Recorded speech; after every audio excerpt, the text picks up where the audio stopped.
What was the first true muscle car? Well, that's something that gearheads will never agree on, so we might as well just skip over it entirely and start with a different question. What is a muscle car? There are dictionary definitions and expert opinions, but we're going to ignore all of it and come up with our own definition.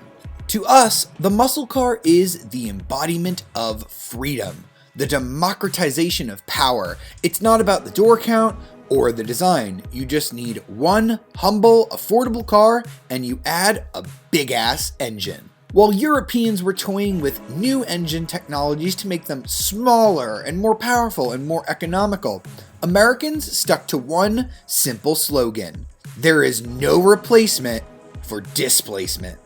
By cramming a cheap-to-make big block under the hood of something mundane, the average blue-collar American could go just as fast as some fancy rich guy in his imported supercar. In a straight line, that is. There's much to discuss here, but in this video, we're going to take a look at the history of muscle cars and go over a few you might have forgotten about. The first car we're going to discuss here is the Oldsmobile 88. Oldsmobile's engineers likely didn't know it at the time, but they accidentally stumbled upon the formula that all muscle cars would use in the future. That formula would later go on to be perfected by the man who invented the time machine.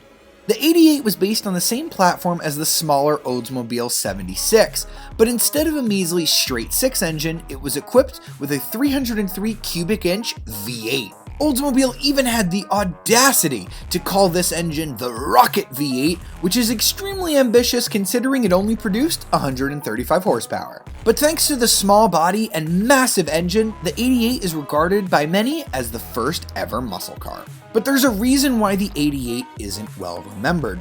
The muscle car needed a marketing man to become famous. Enter John DeLorean. Yup, that John DeLorean.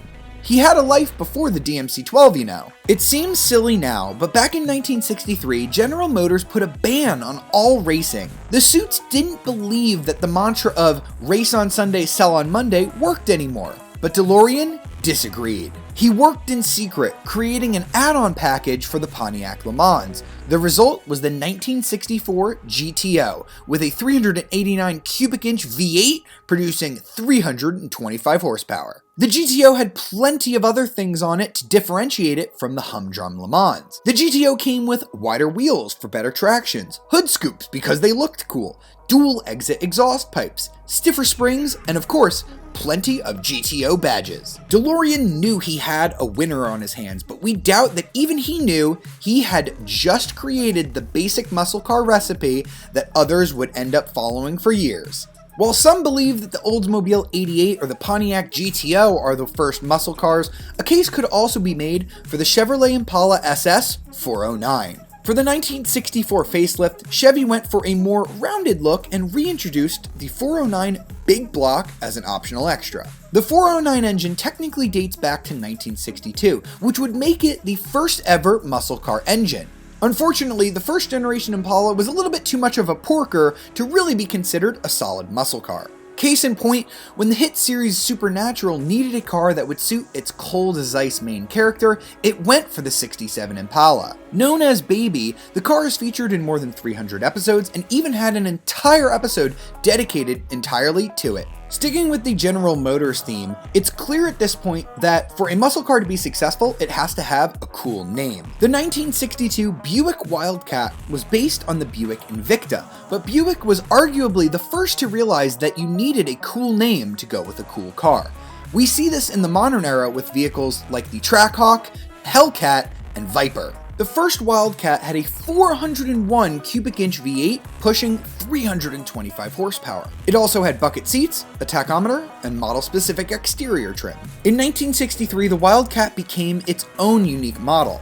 The 401 V8 remained standard, but from 1964 to 1966, Buick offered a larger 425 cubic inch engine, producing 340 horsepower. It also came with a factory-fitted 4-barrel carburetor, or you could opt for the dual 4-barrel option. This would take the power up to 360 horsepower.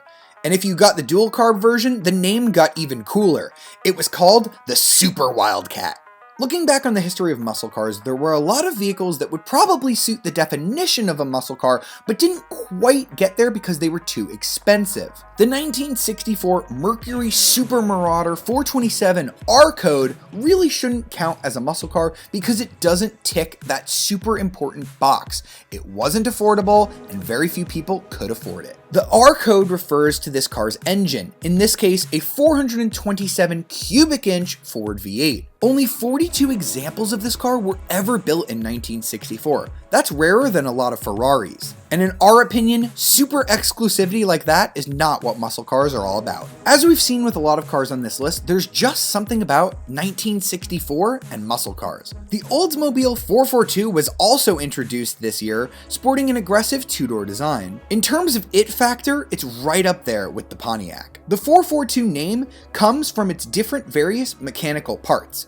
It had a 4-barrel carburetor, that's the first 4, a 4-speed manual transmission, that's the second 4, and dual exhausts, the 2 at the end of the name. The only thing that keeps the 442 out of the Muscle Car Hall of Fame is that it's kind of a little bit lacking on the muscle part. Compared to the other cars on this list, a 330 cubic inch V8 is relatively small. The 310 horsepower output was pretty decent, but the rest of the people at the muscle car meet would simply laugh at you for having such a tiny engine. The 3,400 pound curb weight is relatively low, so the performance figures were quite impressive.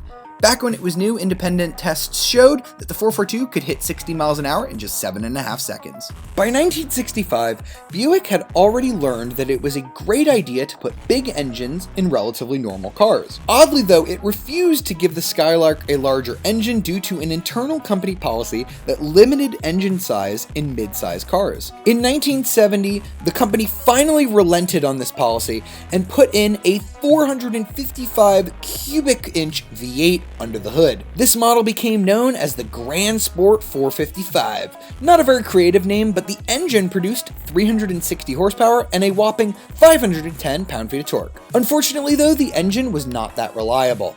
That's why it's extremely difficult today to find a Skylark Gran Sport with an original engine. Most of them have crate engines. We can't talk about the history of muscle cars without mentioning Mopar. The 5th generation Dodge Coronet is important for 2 reasons. First, Dodge built 101 stripped out units for NHRA sanctioned races. These cars were named funny cars due to their weird stance. Secondly, you could buy the Coronet with a Magnum V8. It was a monster 440 cubic inch engine producing 375 horsepower. If that wasn't enough, you could get it with a 426 Hemi engine producing a whopping 425 horsepower. That's a lot even by modern standards. It's no surprise that the Coronet was a favorite amongst drag racers, smoking its tires through first and second gear. Tire technology back then is not what it is today, so we can only imagine how sketchy this car must have been to drive. The Ford Mustang remains one of the few original muscle car names still left over, but it didn't start its life that way. We're sure that many of you know that the original 1965 Mustang only offered a range of underwhelming engines. Ford fans had to wait until 1968 for Ford to finally drop in the 302 cubic inch V8,